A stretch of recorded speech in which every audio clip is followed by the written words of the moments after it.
寻求你。亲爱的天父，我何等地需要你，需要更多你的同在在我生命，让我坦然无惧来到世人座前，用心灵诚实寻求你。亲爱的天父，我何等地需要你，需要更多你的同在在我生命。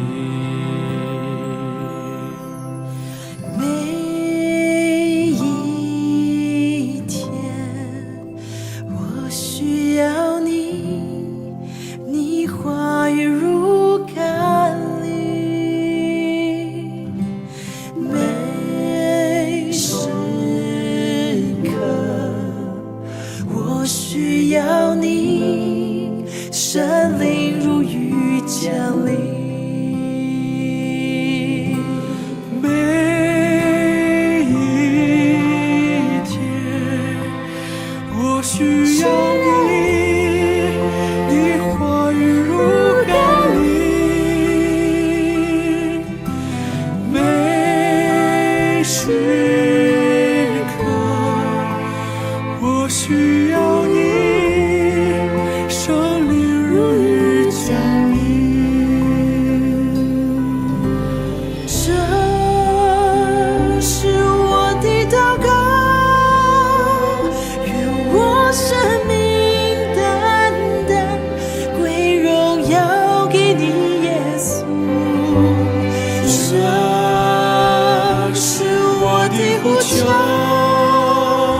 明天都更爱你，永不失去清楚爱你的心。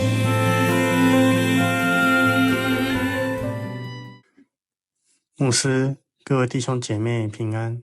今天早上的圣经共读经节是诗篇127篇1到5节。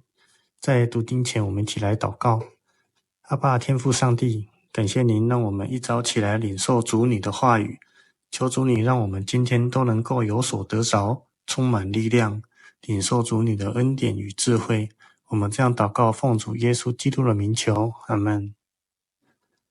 诗篇第127篇第1节，要不是上主建造房屋，建造者的工作就都无效；要不是上主守护城池，看守者的守卫就都徒劳。第2节，早起晚睡，为生活整天劳碌是枉然，因为上主赐安眠给他所爱的人。第3节，儿女是上主所赏赐，子孙是他赐给我们的福分。第4节，人在年轻时所生的儿子，就像战士手中的剑。第5节，剑袋装满这种剑的人多么有福啊！他在城门口跟仇敌争辩，不致失败。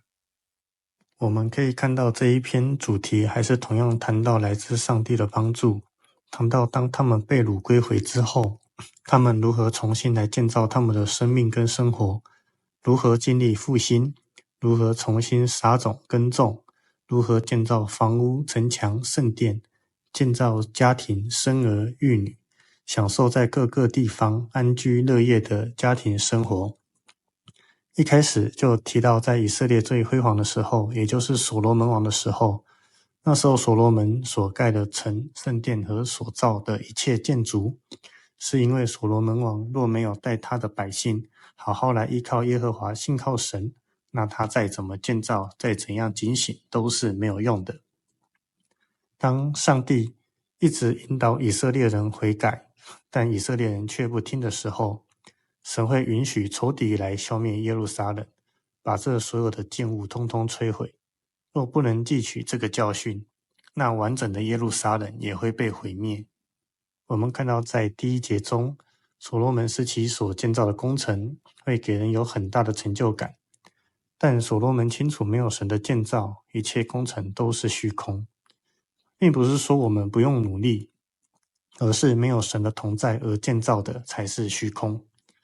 而所罗门时期可以说是以色列最强盛的时期，周边各国没有一国敢随便的攻击以色列，因为知道耶和华与他们同在，所以以色列是相当安全的。这是因为所罗门王知道安全不是来自军队，而是来自神的看守。若没有神的看守，我们人再怎么警醒都没有用。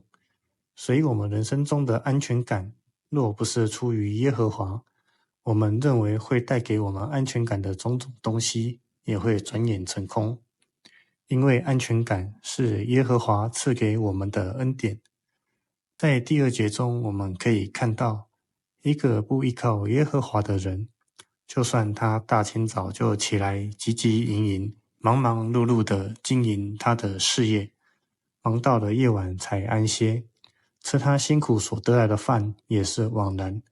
这些从清早起来劳碌的工作，然后辛辛苦苦吃这些得来的饭到很晚才安歇的人，心里都没有平安，因为一切最后也都会被夺走。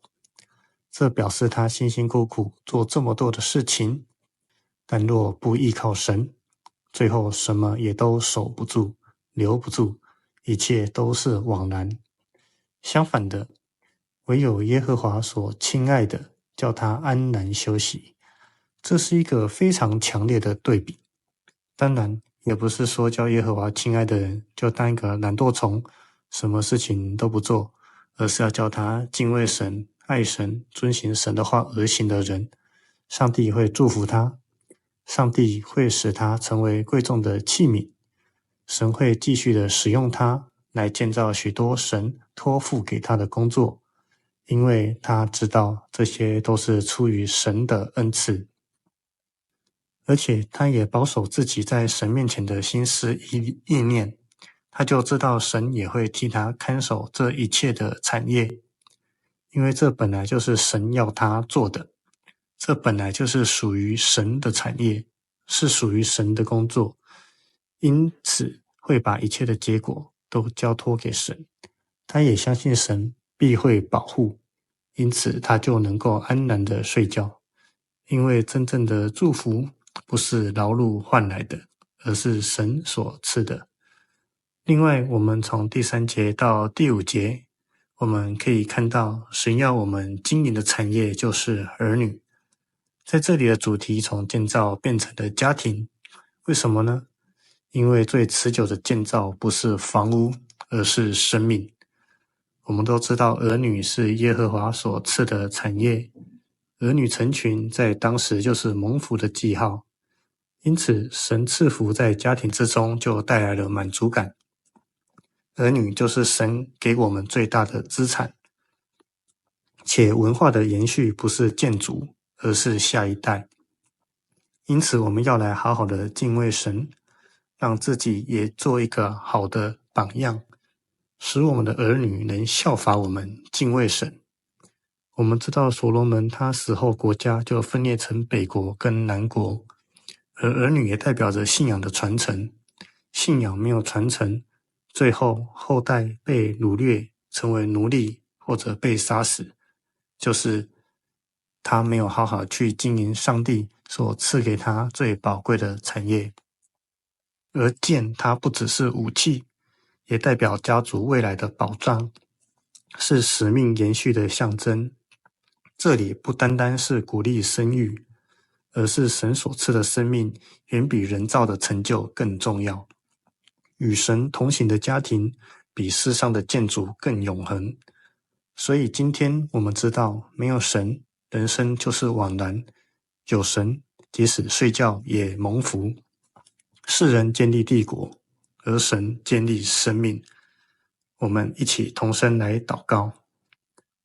亲爱的天父上帝，我们知道若不是耶和华建造看守，人一切的努力都是枉然。即使早起晚睡，辛苦劳碌，若无上帝的赐予，人不得安稳。人的工作跟生活是有限的，唯有上帝使人得安息。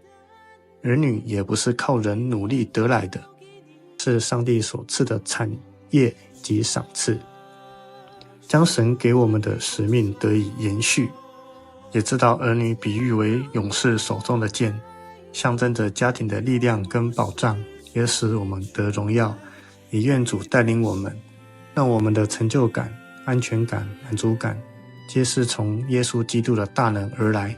我们这样祷告，奉主耶稣基督的名求，阿们。